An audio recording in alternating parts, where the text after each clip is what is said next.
Meaning of geocentric.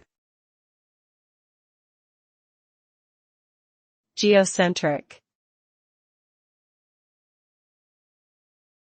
Geocentric. Geocentric. Geocentric.